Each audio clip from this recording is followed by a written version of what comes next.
আমরা যারা সারা দেশে কথা বলতাম আমরাও স্বাধীন ছিলাম না। আমাদেরকে স্টেজে ওঠানোর আগে কয়েক মিনিট আমাদেরকে বলে দেওয়া হতো, প্রেসক্রাইব করা হতো, এটা বলবেন এটা বলবেন না। মনে হয় কোরআন তাদের মন মানসিকতা অনুযায়ী বোঝা যেত যে কোরআনের যতটুকু তাদের নেতা নেত্রীদের মতো আছে ততটুকু চালানো যাবে, নেতা নেতৃত্বের যত চুরি চামারি আছে সেগুলো কোরআন দিয়ে বলা যাবে না।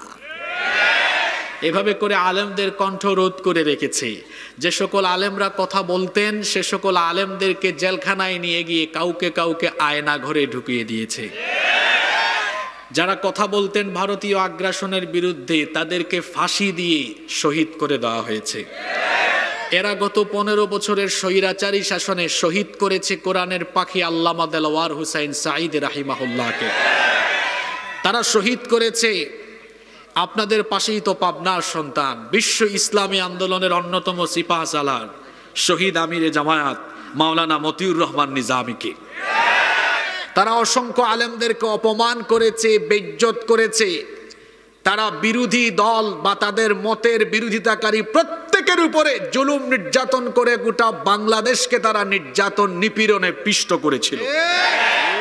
তাদের সেই দুঃশাসন, অপশাসন এবং নির্মমতা, নির্যাতন, নিপীড়নের ফলাফল হিসাবে আল্লাহ তাআলা আবাবিল হিসাবে এই ছাত্র জনতাকে দিয়ে নীরব অভ্যুত্থান ঘটিয়ে তাদেরকে আল্লাহ তাআলা তাদের মামু বাড়ি দিল্লিতে যাওয়ার ব্যবস্থা করে দিয়েছে।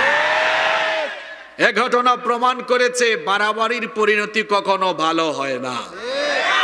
আলেম ওলামা কোরআনের আন্দোলনের সাথে যারাই বিরোধিতা করবে তারাই অধপতন আর ধ্বংসের অতল গহ্বরে নিপতিত হবে।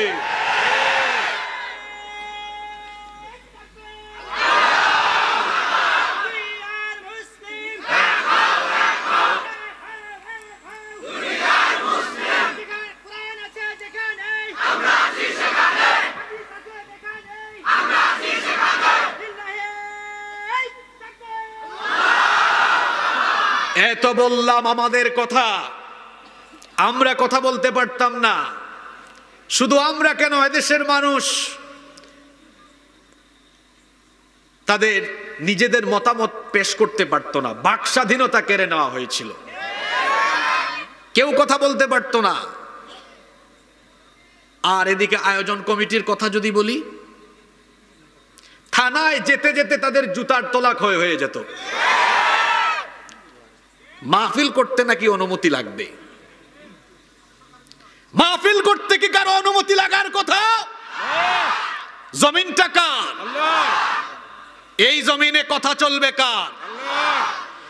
যারা আল্লাহর জমিনে আল্লাহর কোরআনের কথা বলা বন্ধ করে দিয়েছিল, আজ আল্লাহ তাআলা তাদের সকল ধরনের স্বাধীনতা কেড়ে নিয়েছেন।